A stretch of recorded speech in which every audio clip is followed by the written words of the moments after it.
Samantala, nagsasagawa ngayon ng clean operation ng mga otoridad sa Cubao, Quezon City. Para sa detalye natin unang balita ni Alan Gatos, Super Radio DCWB. Alan, para saan?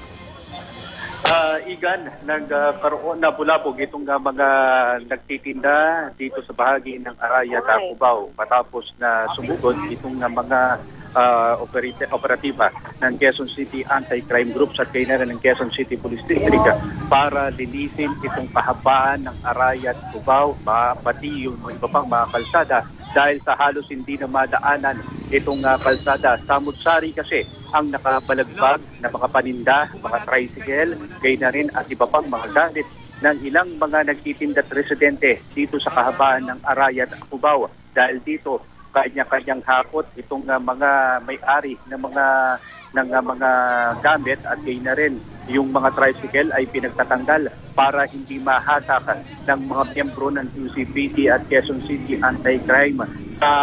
Mga oras na to, Igan, ay kahit na papaano, baliwalas na makikita itong kahabaan ng Arayat, Cubao at gayon din binalaan yung ilang pang mga istruktura na nasa sidewalk mismo itong kalsada na kailangan tanggalin para nang sa ganon ay madaanan naman ng mga pedestrian itong bahagi ng bangketa. Igan?